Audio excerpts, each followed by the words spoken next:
Доброго времени суток, уважаемые телезрители! В эфире спортивная передача «Спорт Тайм». Я ее ведущий Азирет Туратбеков. Уважаемые друзья, боевые единоборства в нашей стране из года в год набирают все большую популярность. Да, мы знаем о бойцах, мы знаем об их рекордах, об их достижениях в нашей стране и за рубежом. Но у меня главный вопрос для сегодняшней передачи. А судьи кто? Вот о судействе мы сегодня и поговорим. У нас в студии сегодня двое мужчин, импозантных мужчин. Итак, с вашего позволения я представлю их. Президент агентства спортивных судей Демидов Игорь Анатольевич. Здравствуйте, добро пожаловать. Основатель фонда «Злата Кейджи» Куценко Константин Иванович. Здравствуйте, добро пожаловать. Ну что ж, рассказывайте, с чем к нам пожаловали. Первый вопрос к вам, уважаемый Игорь Анатольевич. Цель вашего прибытия и цель вашего агентства спортивных судей?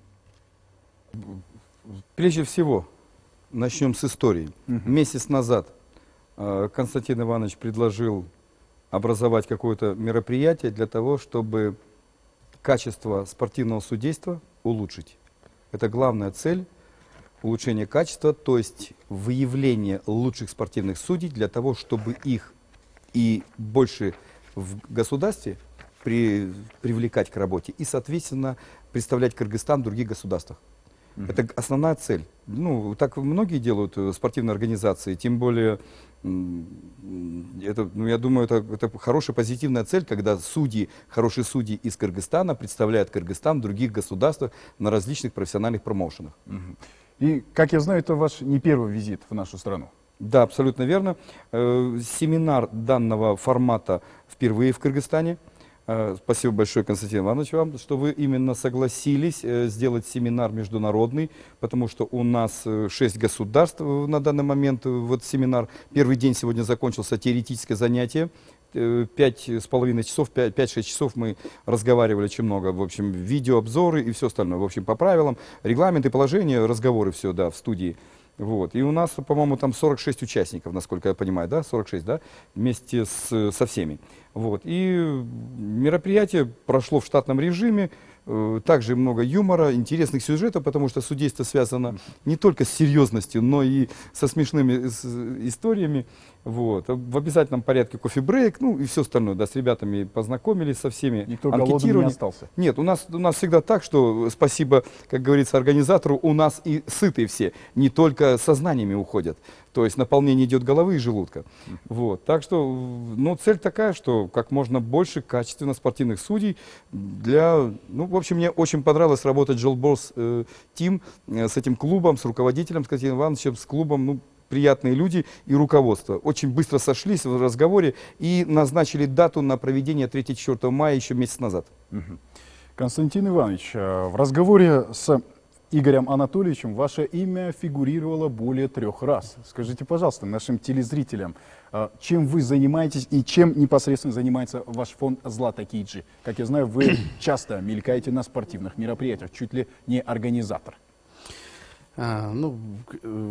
Мелькаем, как говорится, можно так сказать, слово относительное, но в части того, что чем занимаемся, я так думаю, занимаемся добром, позитивом, в первую очередь в части тех федераций спортивных, которые доверена честь возглавлять, кроме самого клуба Джолборс Тим, занимаемся продвижением спорта, продвижением наших ребят, чтобы они вовлекались в спорт с юношеских лет, продвижением разных видов, именно и направлений в спорте, начиная и ММА, и кикбоксинг, и тайский бокс, и грэпплинг, и фитнес. То есть направлений очень много. Соответственно, все это ведет к чему? К здоровому образу жизни, к позитиву ребят, закладке того фундамента, да. Может быть, в дальнейшем кто-то из этих ребят, даже, которые сегодня юноши занимаются спортом, может, это будет их не основная профессия, да. Но к чему ты подняли вопрос именно о семинаре, но может быть, до какого-то этапа боец и может выступать. Но потом на каком-то этапе он может быть прекрасным профессиональным судьей, который также, вот наши бойцы, мы всегда радуемся, когда они гордо поднимают наш кыргызский флаг над головой, да, особенно за пределами нашей страны выступают уже на многих профессиональных турнирах. Да. Это и ваша заслуга в том числе. Да, это заслуга всех нас. У нас одна страна, один народ, наши спортсмены, сила в единстве, наверное, да. Поэтому все, что это объединяет, каждый из нас, наверное, какую-то лепту, если может вносить, пусть вносит, дай бог, от души. И это только заезжает на позитив. В целом у нас в этот раз просто мы к чему пришли, что именно чтобы судейство само осуществлялось правильно, были правила, и чтобы молодежь у нас на семинаре участвует также 25 деток. Так их Вот назовем. о Это детках поподробнее. юниоры с 14 до 17 лет, и вот мы именно определили Сергей Анатольевич в тот момент, чтобы было именно опять воспроизведено понятие, как такой юношеский судья, да. То есть Такого то, раньше что понятия не ну, существовало. существовало раньше, и в Советском Союзе существовали, это судьи при Кыргызстане, участники, в Кыргызстане, но оно сейчас вообще-то везде как расплылось, да, но вот в Кыргызстане его это первый, наверное, да, такой момент, потом, наверное, Игорь Анатольевич более подробно в этой части, как глава агентства спортивных судей это пояснит, да, именно зарождаем именно в Кыргызстане. Ух ты. Поэтому эти ребята будут именно судьями при участниками, будут помогать, и уже будут именно, им будет выдан после прохождения завтра практического курса сертификат и также шеврон именно юношеского судьи, что поможет им в дальнейшем именно осуществлять уже свою деятельность. И эти детки именно с домов-интерната. Именно мы отобрали, специально делали выезд и отобрали тех ребят, которые именно привержены к спорту, именно занятию ММА, которые хотят заниматься, да, хотят именно достойно выступать и хотят именно освоить это понимание судейства и эту четкость, ясность. И я думаю, они сегодня намного даже не хуже, да, взрослых слушали, вникали, им было очень интересно, позитивно. Я думаю, это одна из путевок им в жизнь, потому что те дети, они вдвойне нуждаются в нашей поддержке и нашей помощи.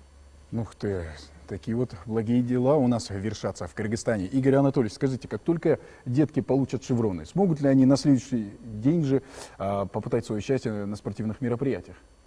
Я думаю, не только попадать счастье, но и работать. Правда, в качестве волонтеров и на определенных должностях, которые не затруднительны для них, для их восприятия и работы. То есть они будут работать, вот как Константин Иванович говорит, о том, что мы возобновляем только в профессиональном спорте юный судья, такую категорию. От 14 до 17 лет ребята, те, кто занимаются единоборством, они будут вовлечены в процесс спортивного судейства, и они будут понимать лучше правила, и в ММА будут развиваться. То есть они еще как спортсмены долгое время будут работать. Потом они, может быть, станут тренерами хорошими и, соответственно, спортивными судьями. Качество можно же с детства уже поднимать, именно в профессиональном спорте. Что вот с Советским Союзом у нас же всегда любительский спорт был. И все это делалось с детских, то есть возраста, с детского работа шла. А теперь это сделаем в профессиональном спорте. Это первый такой семинар, который вообще проводится, по-моему, на постсоветском пространстве вообще. Это интересное вообще мероприятие. Это тем более, образно говоря, половина группы взрослых, половина группы подростков. То есть подростки, правда, у них облегченная более-менее система, они не сдают экзамен, как теорию, так и практику. Они просто слушают внимательно, соответственно, потом им выдается шеврон, им выдается сертификат о том, что они прослушали курс лекции и практические мероприятия прошли, и выдается им на 2 года документ. Они могут работать на должности секундометрист. Это простейшие должности, которые всегда так и были, с советских времен все это идет. Судья при участниках, технический судья. Тем более сейчас добавляется такое иностранное слово, как клининг. Нужна уборка октагона. А кто это будет делать? Ребята. Они должны уже быть вовлечены в процесс спортивного судейства, во всю эту систему подготовки спорторганизации. Сегодня он юный судья, завтра он организатор, не знаю, там, какого-нибудь промоушена по боксу, либо по ММА. Ребята будут просто в процессе, они будут изнутри видеть всю нашу кухню. Это интересно, я думаю. Будучи клинингистом, вы также сможете стать судьей международного уровня? Конечно, вы пока работаете здесь с нами, завтра по необходимости, сегодня предложить, но это волонтерская вся эта тематика, что именно без оплаты дети работают. Конечно, мы их кормим, экипировку выдает обязательно Константин Иванович. Это тут никто не бросает детей. накормили, одели, идите работайте. Получайте знания, получайте навык, работайте с лучшими судьями. Конечно, ему будет приятно. Сегодня ребята сидели, они впервые человек попал, где ему объясняют правила, какие-то тонкости, нюансы, какие-то шуточки обязательно делаем, вещи рассказываем. Ну, им правда забавно. Когда идет диалог, значит, лектора значит, со слушателями, разговоры идут также. Ну, это интересная тема. Тем более Константин Иванович пригласил Дастана Шершеева, человек, который имеет столько опыта, как в судействе, а тем более он неоднократно от спортивных судей имел неприятности и скандалы от них, что в Российской Федерации там это все было. Это же неоднократно. Я помню, когда не хотел ринг покидать, да? Да. Это было в Татарстане, да, в Российской Федерации. И мы также говорили об этом, писали много. Я видеосообщения отправлял в YouTube обязательно по этому инциденту. И как вы прокомментировали этот Россия-24 взяла даже мой обрезок из YouTube у меня. Я одно могу сказать, что хамство, конечно, не имеет предела, но его нужно пресекать. Хамство со стороны бойца? Судьи. Судьи. Судьи. Вся проблема в судьях. И в этом инциденте также. Прошу посмотреть в Ютубе, вот именно, и имеет, кстати, этот обрезок, вот это вот видеообращение мое к судьям именно Татфайт, и главному судье я обращение, посыл давал, чтобы они разобрались в этой ситуации, наказали судью за такие вещи, слова. Это же невыносимо дискриминационного характера. Депортации, да, вроде бы. Просто, он сказал то, по-моему, это что за спортивные судьи у нас, что за такие, значит, полномочия судьи стали брать, уже депортацию гражданина, ну, я не понимаю такого, как это вообще можно было такое сказать. А почему главный судья отмолчался? Почему не наказали рефери? Я не понимаю. Там многих, кстати, это очень большой пласт. И хорошо, что Дастан Шершеев был на России-2, на России-24, на РБК. Он лично везде был, и его приглашали все лучшие наши миллионные, соответственно, телеканалы. Он везде там был. Он везде говорил о спорте, об этом, чтобы такого не было. Он защищал не только спортсменов из Кыргызстана. Какая разница, откуда ты приехал в Российскую Федерацию принимать участие, тем более тебя пригласили в промоушен Татфайт. Какая разница, откуда ты приехал? С Китая ты приехал, с Америки. Ты такой же спортсмен, как и все другие. Да, спортсмен должен быть он один. В спорте нет национальности. Ты чемпион. Вот это мы определяем. Вот для нас показатель. И что с этим судьей в итоге стало? А вот мы и не знаем, кстати, Татфайт об этом не говорит. И мы, я думаю, можно об этом пригласить Дастана Шершеева и посмотреть. А что история показала, вот это все? Может быть, кого-то научили? Может быть, кого-то дисквалифицировали? А что думает сейчас по этому поводу сам Дастан? Время-то много прошло. Он же человек, он столкнулся с этой неопределенной, с этой коррупцией, которая внутри судейского корпуса протекает. И он молодец, добился реванша, и он сделал этот реванш, он выиграл. Вы понимаете, что он доказал своим трудом и своим упрямством в данной ситуации, твердостью, что вы не правы. Вы не правы в этом решении. И он демонстративно это сделал. Он сделал вызов всем спортивным судьям. Смотрите, как спортсмен из Кыргызстана в Российской Федерации, в Казани, на турнире Татфайт может заявление сделать, открыто заявление сделать, и не уйти с ринга, и доказать свою правоту. И он это сделал, у него получилось. Они вынуждены были дать ему реванш, только именно не аннулировали бой этот. Не признали, что судейская бригада неправильно, значит, соответственно, оценила поединок. Они это не признали. Они просто дали ему реванш, и он его выиграл. Чем может быть еще круче? Да, лучшее доказательство, действительно. Кулаками, Константин Иванович, умением. скажите, пожалуйста. Да, спасибо большое. Константин Иванович, а были аналогичные случаи у нас в Кыргызстане, когда судьи показывали свою Вы знаете, некомпетентность? В целом, наверное, общая проблематика, она не только в Кыргызстане существует или постсоветском пространстве, она именно международные моменты где-то эти существуют. Да?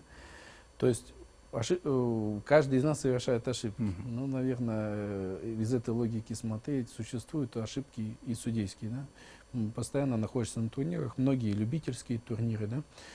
Чему и суть данного семинара? Именно тех людей, именно взрослые, да, часть которой вот сегодня присутствует, именно было объявлено всем желающим. То есть, пожалуйста. То есть взрослые судьи действующие также присутствуют? Да, именно присутствовали действующие, которые именно, ну, не имеют международной лицензии, да, и шеврона, конечно, но вот к этому сейчас и пришли стремиться, да, чтобы, во-первых, поднять свой уровень, учесть те моменты, может, те ошибки, которые совершались ранее, сделать их анализ. Правильный человек, он в первую очередь правильно мыслящий и анализирующий, где он прав, где он не прав. Каждый из нас может что-то совершает, какие-то ошибки, но если он над ними поработает и впредь этого не произойдет, то я думаю, это лучшее доказательство того, что он на правильном пути и делает правильные вещи. Я так Поэтому- понял, у нас в Кыргызстане не часто такие случаи. Ну как, если анализировать уровень, как говорится, именно тут вот Игорь Анатольевич говорит о таком, больших турнирах, да, значимых, существуют ошибки, существует несогласие. Я часто пишу протесты, часто Вы лично? ну конечно, как от своего клуба, да, потому что существуют некоторые моменты, особенно иногда происходят когда-то какие-то ситуации, именно особенно среди юношей, особенно среди кадетов, то есть тех ребят, которые выступают еще до взрослой категории, У да, которых кровь кипит, Которых которые кровь хотят кипит, победу. которые хотят победы. Ну, вот эта грань именно, о чем вы говорите, это вдвойне ответственно для судьи, на мой взгляд, даже судейство не профессионалов, а вот этих любителей, в части того, что вот эта грань именно очень тонка у ребенка. То есть он еще не сформировавшийся. И вот этот тот позитив и потенциал, который он вкладывает, если действительно он выиграл, то не должно, как вот Игорь Анатольевич правильно сказал, ни границ. Спорт он сближает, он расчерчивает границы, он расчерчивает, делает его международные, да, все турниры проходят сейчас. Даже вот у нас в Кыргызстане любой турнир приезжают и спортсмены с Казахстана, с Узбекистана, с России. То есть это спорт объединяет и сплочает, да, и дает правильный позыв. И вот это, конечно, если какая-то происходит ошибка, может быть, она маленькая, да, какая-то незначительная. Конечно, она именно на молодого бойца, на его психику может сильнее влиять. Поэтому, конечно, вот и ведем вот к тому, чтобы, как говорится, проводил вот этот анализ в себе, провели даже те судьи профессиональные, которые у нас на семинаре, да, внутри себя, и что-то новое для себя поняли и осознали. Спасибо вам большое. Игорь Анатольевич, скажите, пожалуйста, каково жалование нынче у судей спортивных? Ну, знаете, Сколько стоят нынче услуги судей спортивных? Да, именно правильно вы говорите, мы обслуживаем турниры. Мы не занимаемся судейством, это неправильная терминология. Мы обслуживаем профессиональные турниры по ММА. Вы знаете, вопрос, конечно, коммерческий, это, как говорится, без комментариев. Потому что, но так хочу сказать. Приблизительно. какие Ну, примеры, вы знаете, например? опять же, и приблизительно так же. Хочу так сказать, что по качеству подготовки спортивного судьи, соответственно, и оплата.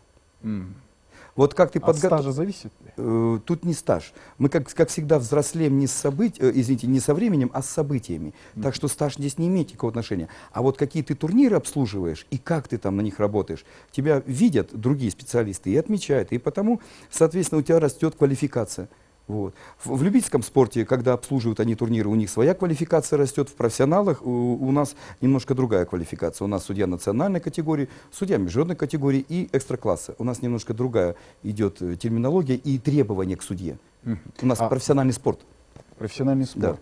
А вот среди ваших профессиональных коллег ведется ли рейтинг спортивных судей? Например, в России какой-нибудь негласный рейтинг существует ли? Я думаю, да, мы все друг друга видим и ошибки, и видим и плюсы, учимся. Как и в России я учусь, смотрю обязательно на судей, как работают они в других государствах, Германии, в Англии, Америка обязательно. То есть мы ориентируемся, мы не закрыты, мы судьи видим всех. В интернете есть все судьи, и видно, как они работают. Мы какой-то опыт берем обязательно, значит, с американской стороны, потому что их промоушены лучшие в мире. Ну, так получилось. Ну, и российские промоушены тоже стараются быть лучшими. И потому, соответственно, где-то бригады смешанные есть. Там около 5, тоже 7 национальностей разных бывает так. Даже так бывает. Американцы, англичане, там, поляки, румыны, там, значит, россияне. То есть судьи бывают вообще разные, с государств в бригаде работают. То есть терминология английская, мы ее изучаем, как сегодня на семинаре я объяснил, что и дал материал, что, ребята, изучайте данную терминологию английскую, и вы будете с друг другом понимать только в рамках, конечно, спорта. То есть Сумели судейство. дети понять всю терминологию Дети, спортивную? дети вот именно что, потому они и не входят в главную судейскую коллегию, в ГСК. То есть в главную судейскую коллегию входит главный судья, значит, рефери и арбитры. Вот это им в обязательном порядке нужно понимание, это все. Терминология английская, да. А дети просто, то есть они выполняют незначительные функции, им не обязательно знать терминологию, но в итоге им придется выучить, если они хотят стать квалифицированными международной категории судьями. Константин Иванович, вот вы взяли под свой патронаж, так сказать, детей, которые в будущем, дай бог, станут судьями международного уровня. Вот если они пройдут всю квалификацию, но затем станут бойцами без правил, как вы на это смотрите? Ну, знаете, они уже достаточно таким окрепшим сознанием, и сегодня многие даже, так скажем, показывали, что понимание уже достаточно большое у них. Смотрю, нормально, тут выбор идет за каждым.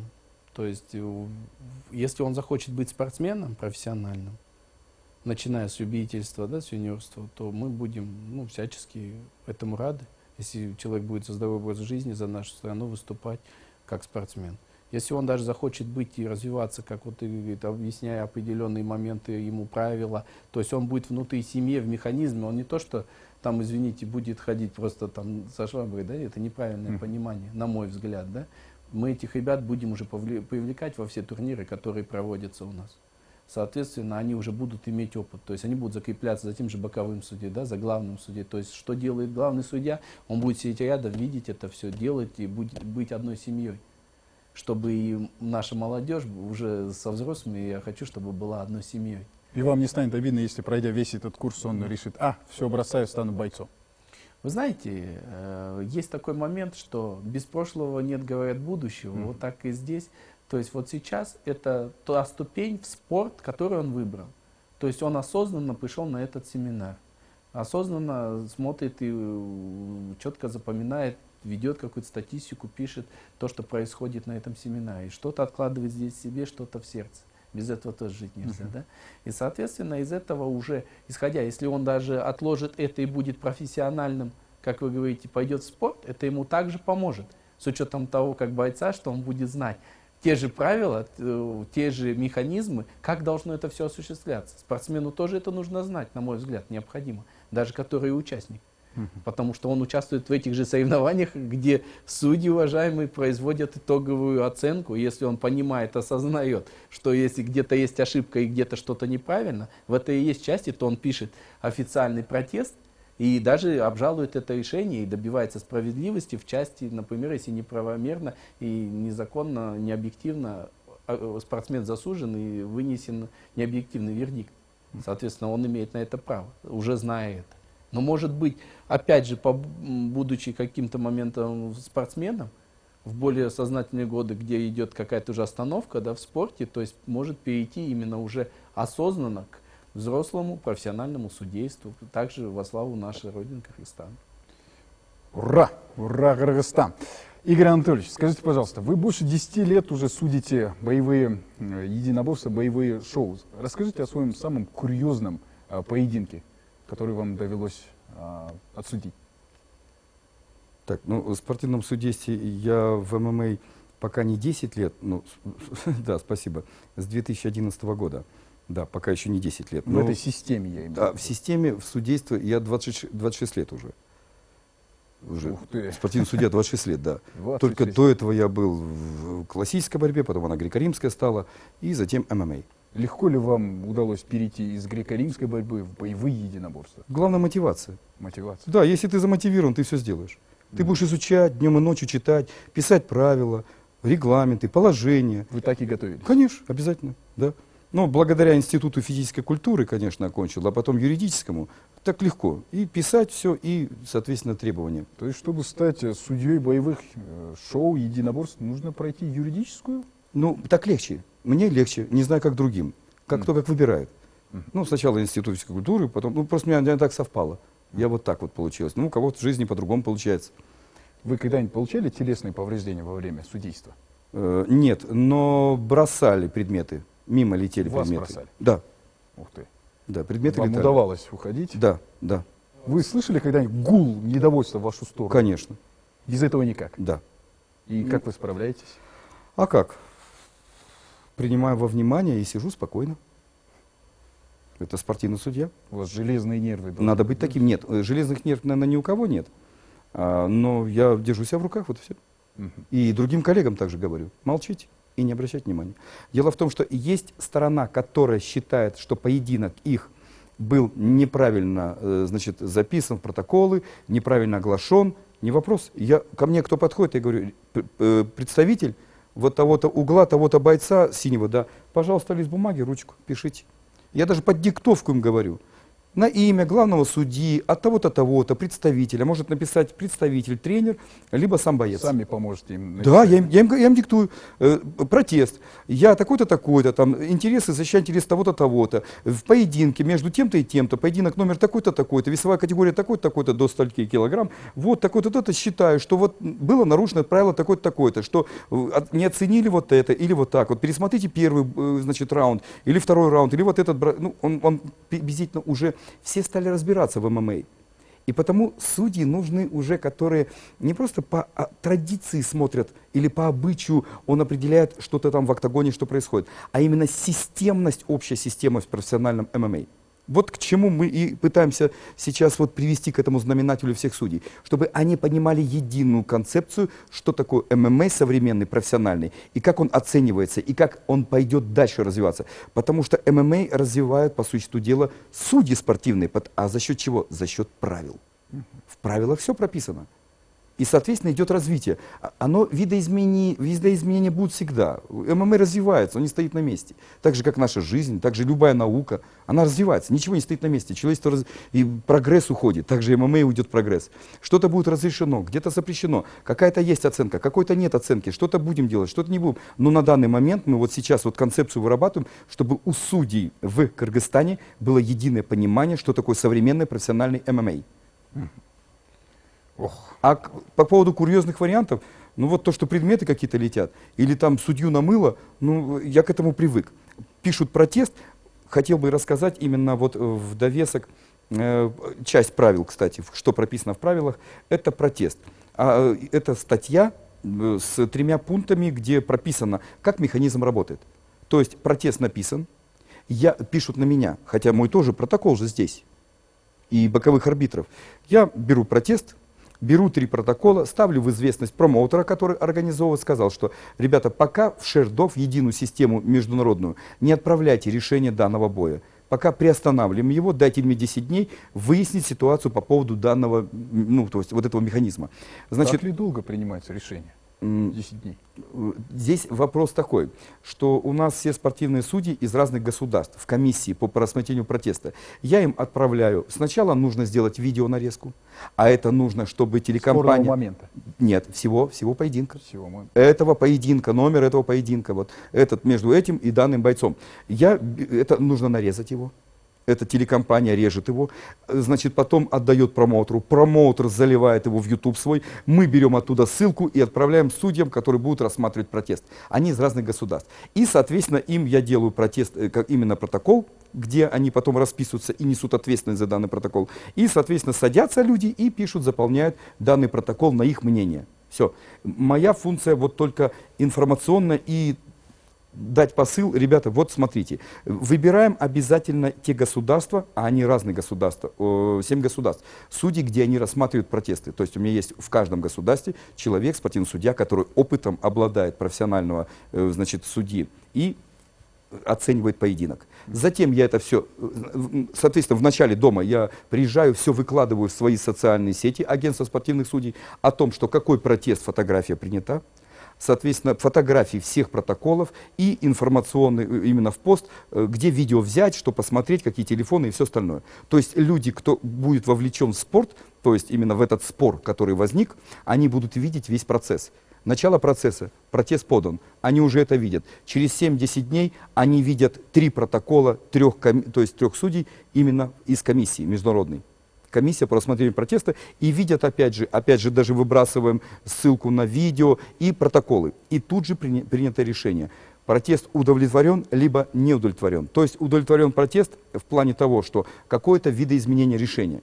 Это была ничья, либо победа другого спортсмена. А, соответственно, если протест не удовлетворен, это остается результат прежним. Ну, бывает такое. Судьи не боятся за свою репутацию? Вот они так помогают в том, чтобы расписали протокол. А как потом вдруг отрицательно скажется? Вы знаете, промоутеры не отказываются от... Нет, нам что бояться-то? Мы профессиональные работники спортивного судейства, нам что бояться? Мы приходим и работаем. А если, вы знаете, в чем вопрос?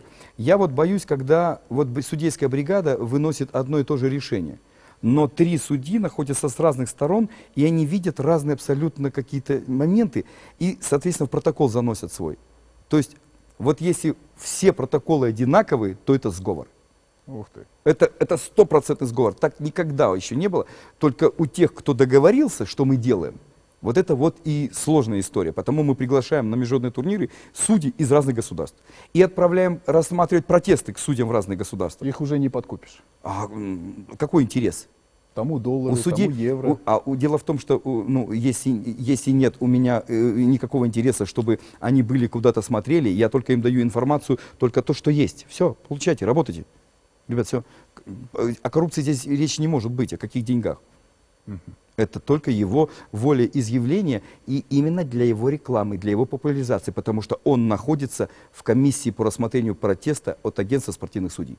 Это имидж, статус международного судьи, который работает на протестах. Это серьезно. Все стоит выше денег.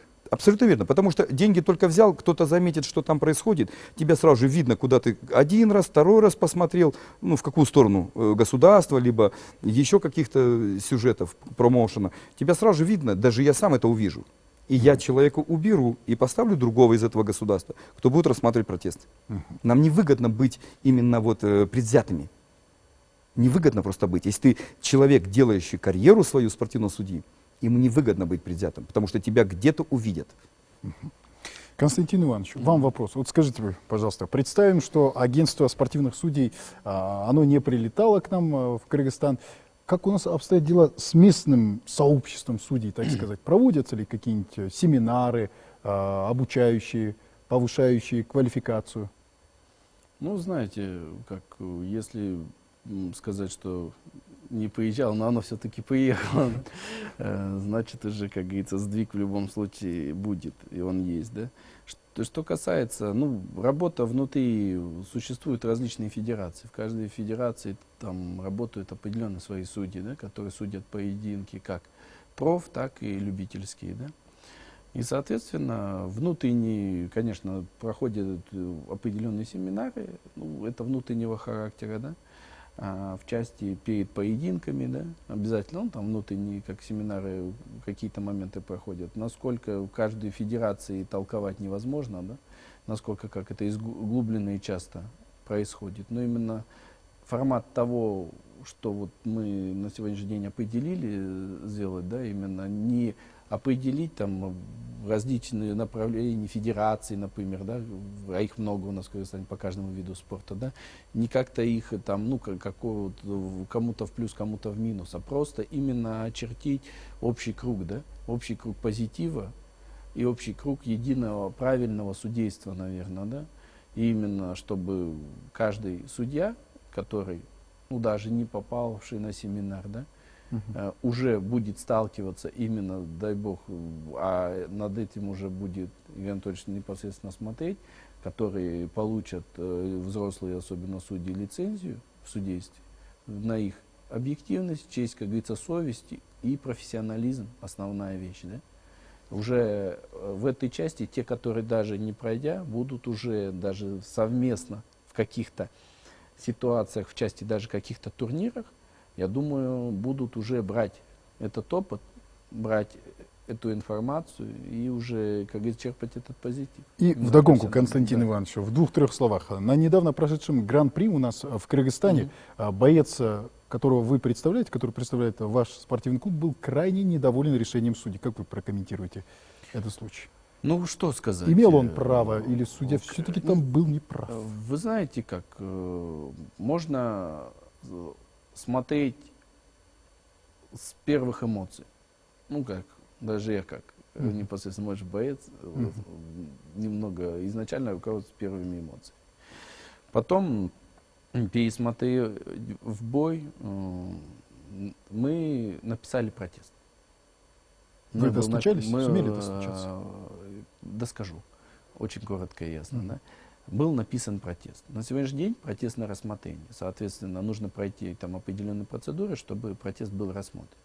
Я думаю, в ближайшее время, как раз с учетом того, что сейчас уже скоро священный месяц Рамадан наступит, да, как говорится, и, ну, основные такие турниры все, да, в основном немножко, ну, как утихание, да, месяца где-то полтора. А то у вас каждый месяц, да, турниры проводятся? Да, бывает. Частота. Да, и в неделю раз, да. Но в целом это будет спокойное время, чтобы боец собрался со своими мыслями и эмоциями, да. Мы как клуб, да, и, соответственно, уже четко занялись этим вопросом, ну, и его доведем до конца. Уже будет итоговое какое-то решение комиссии судейской, которая уже будет иметь окончательный вердикт. То есть все до сих пор в подвешенном состоянии? То есть на сегодняшний день, нет, оно не в подвешенном состоянии, оно уже, говорю, запущено, соответственно, будет просто итог. От этого итога будем руководствоваться. Может быть, мы руководствовались эмоциями, а может быть, мы были правы в части, что написали протест, и где-то была допущена какая-то судейская ошибка. Поэтому все решит уже короткие сроки времени. И, я думаю, об этом поставим вас в известность. Хотелось бы все-таки добавить по этому поводу.